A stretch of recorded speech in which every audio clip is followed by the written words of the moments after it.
श्रीवास्तव, हमीद अहमद, बालिका inter college Dostpur Sultanpur से online class में आपको आज गृह विज्ञान विषय के अंतर्गत पोषण नामक पाठ का अध्ययन करेंगे।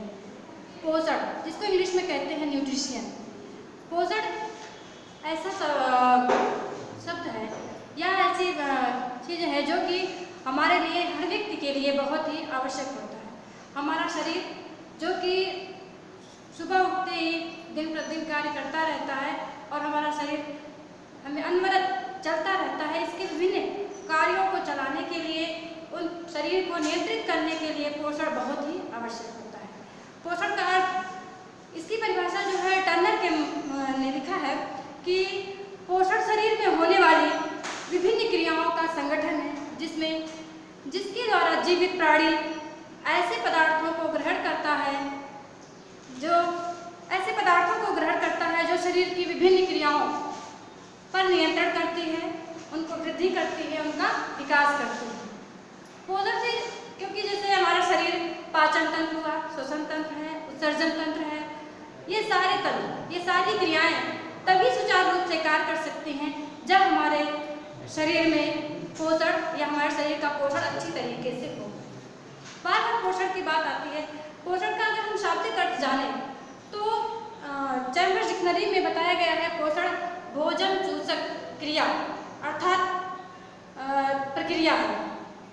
ये जो है भोजन के जो पोषक तत्व होते हैं, भोजन में उपस्थित जितने भी पोषक तत्व होते हैं, उन पोषक तत्वों को एकत्रित करके या उसमें से निचोड़ कर शरीर का एक अंग बनाती है, जिससे कि हमारे शरीर के जितनी भी कोशिकाएं हैं, जो भी क्रियाएं हैं, वो नियंत्रित हो सके, विकास कर सकें और वृद्धि कर सकें। पोषण के बाद, क्योंकि हमारा चैप्टर है पोषण, और पोषण के साथ इसमें एक टॉपिक आता है कि पोषण में दुग्ध का स्थान।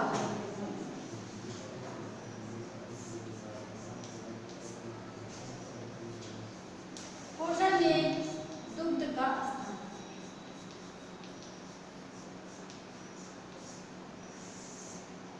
पोषण में दूध का बहुत ही महत्वपूर्ण स्थान होता है, क्योंकि इसको उत्तम आहार भी कहा गया है और इसको संपूर्ण आहार भी माना गया है। क्यों माना गया है? क्योंकि इसमें सभी प्रकार के पोषक तत्व विद्यमान होते हैं। पोषक तत्व की बात आती है, इसमें पोषक तत्व क्या होता है? भोजन के अंदर उपस्थित सभी समस्त जो पौष्टिक तत्व होते हैं, जो हमारे शरीर का निर्माण करते हैं, उनको ऊर्जा करते हैं, उनकी टूट फूट की मरम्मत करते हैं, उन सभी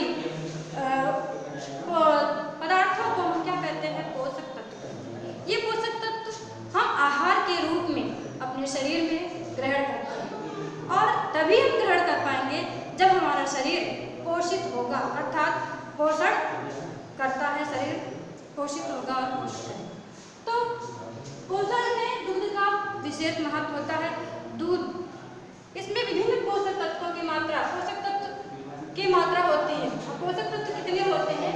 पोषक तत्व की हम बात करें तो पोषक तत्व आपने पिछली कक्षा में भी पढ़ा होगा। पोषक तत्व 6 प्रकार के होते हैं, जिसमें प्रोटीन, खनिज लवण,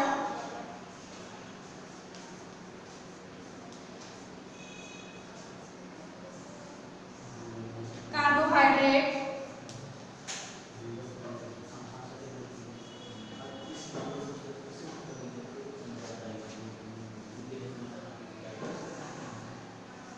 वसा, विटामिन और जल।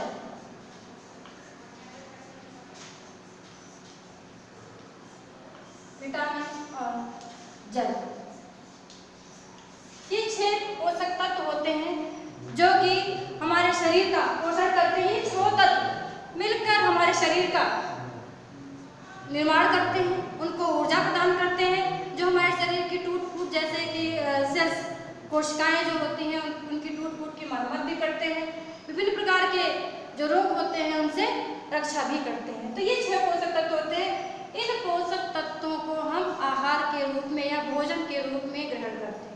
इसलिए हमें जो भोजन भोजन भी संतुलित लेना चाहिए।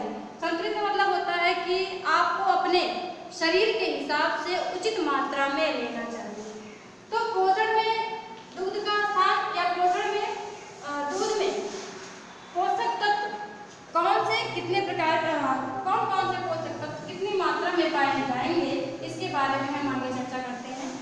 तो पोषक दूध जो होता है, दूध हमें कहाँ कहाँ से प्राप्त होता है? ये देखिए, माता के अतिरिक्त गाय है, भैंस है, बकरी है, इन सभी जानवरों से भी प्राप्त होता है और सभी के दूधों में समानता होती है, पर उनमें जो पोषक तत्वों की मात्रा होती है सब एक समान नहीं होती, क्योंकि कहा जैसे जाता है कि जो नवजात शिशु होता है उनके लिए माँ का दूध ही महत्वपूर्ण होता है, और जब किसी को इसकी उपलब्धता नहीं हो पाती है तो वो गाय का या भैंस का, बकरी का, इन सभी दूधों में से किसी को भी वो उसका ग्रहण कर सकते हैं।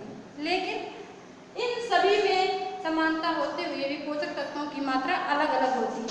तो दूध में जैसे इसमें क्या है कि जल, सबसे पहले हम जल जो है, हमारे पोषक तत्वों में जल की जो मात्रा होती है सबसे अधिक होती है।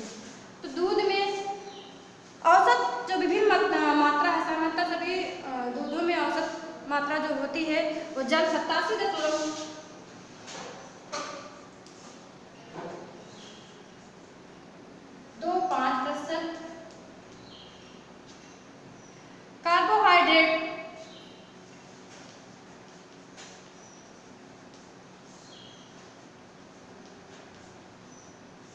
कार्बोहाइड्रेट 4.80%, वसा, आपका वसा होता है 3.80%,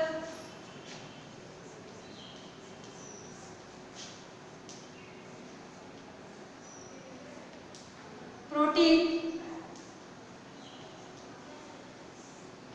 3.50%, खनिज लवण 0.65%,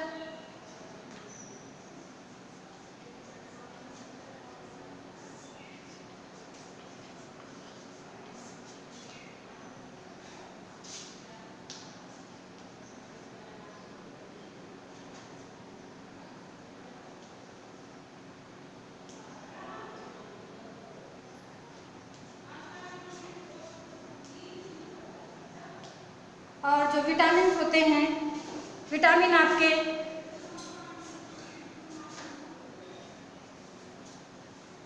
सभी विटामिन पाए जाते हैं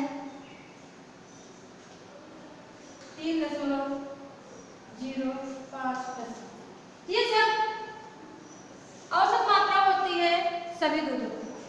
तो दूध में, क्योंकि अब आगे बात होती है कि दूध को कभी कभी क्वेश्चन आता है, प्रश्न उठता है कि दूध को कौन सा आहार माना गया, या क्वेश्चन आता है कि दूध एक संतुलित आहार है या पूरक आहार है। क्यों?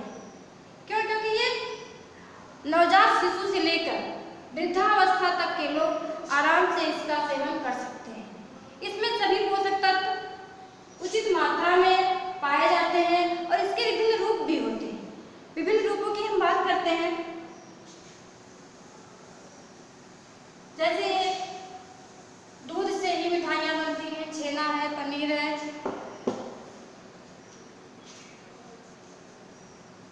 दूध के विभिन्न रूप।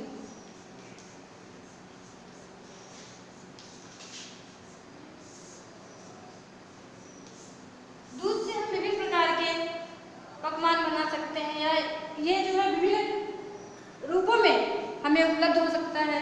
जैसे आपका दूध से मिठाई है, छेना, पनीर,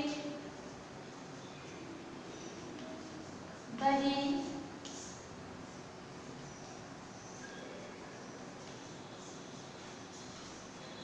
घी, घी जो कि इसमें वसा पाई जाती है,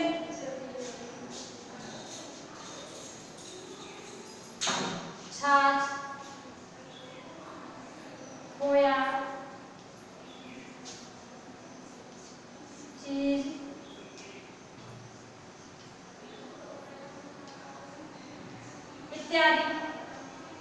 ऐसे पकवान होते हैं या ऐसे रूपों में पाए जाते हैं जो कि हमें विभिन्न प्रकार के स्वाद भी प्रदान करते हैं और हमको पोषक तत्व भी प्रदान करते हैं। जैसे एक ही चीज या एक ही पदार्थों का सेवन करते करते कुछ लोगों का जैसे जीभ उब जाता है या मन नहीं करता है, तो उसको हम विभिन्न रूपों में किसी और रूप में ले सकते हैं, चाहे मिठाई के रूप में, छेना के रूप में, पनीर के रूप में, घी या आप छाछ के रूप में, जैसे इस समय गर्मी का मौसम है तो हम दही या छाछ के रूप में भी उसका सेवन कर सकते हैं।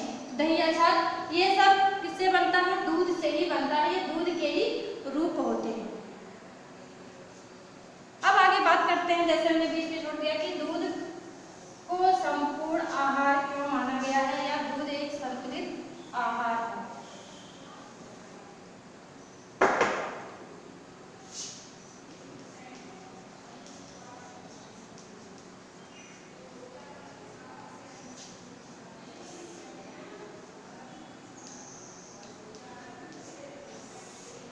दूध एक संतुलित आहार। सबसे पहले हम संतुलित आहार की चर्चा करते हैं। संतुलित आहार क्या है कि वो आहार जिसमें सभी प्रकार के पोषक तत्व आपके शरीर की आवश्यकता के अनुसार उचित मात्रा में उपलब्ध हो। तो दूध में भी सभी प्रकार के पोषक तत्व, जैसे हमने भी बताया, चर्चा किया कि प्रोटीन है, कार्बोहाइड्रेट है, वसा, खनिज, लवण, जड़, ये सारी चीजें पाई जाती हैं। तो इसका मतलब यही हुआ कि दूध एक संतुलित आहार है या संपूर्ण आहार है। दूध में दूध प्रोटीन का एक उत्तम साधन होता है। इसमें प्रोटीन केसीन के रूप में प्राप्त होता है। जो प्रोटीन होता है वो केसीन के रूप में, क्योंकि जो प्रोटीन है ये सभी चीजों में जो प्रोटीन के साधन होते हैं, जैसे दाल हो गया, मांस हो गया, अंडा है, गेहूं है, इन सभी चीजों में प्रोटीन पाई जाती है, लेकिन इनके नाम अलग अलग होते हैं। जैसे आप मांस की बात करते हैं, मांस में मायोसिन, आपके अंडे में है एल्ब्यूमिन, इन सभी रूपों में, गेहूं में है ग्लूटिन के रूप में पाया जाता है। तो प्रोटीन, दूध में जो प्रोटीन होता है वो केसीन के रूप में पाया जाता है, और ये बहुत ही अच्छा जो केसीन प्रोटीन होता है बहुत ही अच्छा पाचक होता है, क्योंकि इसका पाचन अन्य प्रोटीनों की अपेक्षा इसका पाचन आसानी से हो सकता है। इसमें ऊर्जा भी पाई जाती है। हम ऊर्जा की बात करते हैं तो ये ऊर्जा का भी बहुत ही अच्छा साधन होता है। इसमें लगभग एक गाय के दूध में, 1 लीटर दूध में लगभग 600 कैलोरी ऊर्जा जो है वो प्राप्त होती है। अगर आप 1 गिलास दूध सुबह पी लेते हैं तो आपको कुछ देर तक एनर्जी बनी रहेगी, ऊर्जा बनी रहती है। कोई खान पान अगर आप करते हैं, जो कुछ भी कमियां रहती हैं, दूध आपका वो पूरा कर देता है। अगर आप खाने के बाद दूध का सेवन करते हैं तो ऊर्जा भी दूध में पाई जाती है। और ये इसमें एक जो गाय का दूध होता है वो सबसे अच्छा दूध माना जाता है। इसमें लगभग 600 कैलोरी ऊर्जा प्राप्त होती है। एक प्याली दूध जो होता है उसमें 1 अंडे के बराबर प्रोटीन पाई जाती है। अगर हम 1 अंडा लेते हैं, खाते हैं, उसका सेवन करते हैं और 1 प्याला दूध लेते हैं तो दोनों की जो मात्रा होती है वो बराबर होती है। ऊर्जा बात आती है खनिज लवण की। इसमें खनिज लवण में कैल्शियम हो गया, फास्फोरस। दूध कैल्शियम और फास्फोरस का बहुत ही अच्छा साधन माना जाता है। इसमें दूध में बहुत ही अधिक मात्रा में कैल्शियम पाई जाती है और इसलिए बच्चों के लिए ये कैल्शियम जो होता है वो दांत के लिए, हड्डियों की मजबूती के लिए बहुत ही अच्छा साधन होता है। इसीलिए बच्चों को नवजात शिशु होता है, और बात करते हैं नवजात शिशु से ही नहीं, हम वृद्धावस्था तक की बात करते हैं, सभी के लिए दूध बहुत ही अच्छा आहार होता है। इसीलिए इसको संपूर्ण और संतुलित आहार माना जाता है। जल, इसमें लगभग 80% जल की मात्रा पाई जाती है। इसमें जल की जो मात्रा पाई जाती है लगभग 80% पाई जाती है, जो कि हमारे लिए बहुत ही अच्छा साधन होता है और हमारे स्वास्थ्य के लिए भी बहुत लाभदायक होता है। विटामिन जो है दूध में डी और सी, ये दोनों विटामिन नहीं पाए जाते हैं। सी तो पाया जाता है कच्चे दूध में, नष्ट हो जाती है। और डी को लेने के लिए हम क्या करते हैं कि इसके साथ जब बच्चे को पिलाया जाता है तो ये सूर्य की रोशनी या मछली का तेल का भी प्रयोग कर सकते हैं, जिससे कि हमारा जो आहार है वो पूरक हो जाता है। तो इसमें सभी प्रकार के ए, बी, आपके के सभी प्रकार के विटामिन इसमें पाए जाते हैं। यहाँ पे किसी भी पाया जाता है, केवल जब दूध को उबाल दिया जाता है तो किसी की वजह से ही दूध में खमीर आ जाती है, खट्टापन है, वो दूध जल्दी खराब हो जाता है और इसलिए इसको जो है उबाल दिया जाता है। उबालने से दूध खराब नहीं होता। जैसे आप लोग देखते हैं कि अगर दूध को कच्चा रख दिया जाए तो वो खराब हो जाता है, फिर प्रयोग में नहीं लाया जा सकता। और उबाल देते हैं तो वो सही बना रहता है, वो इसी वजह से क्योंकि उसके विटामिन सी नष्ट हो जाते हैं। अब आगे हम चर्चा करते हैं कि दूध को संतुलित आहार या दूध का क्या महत्व है।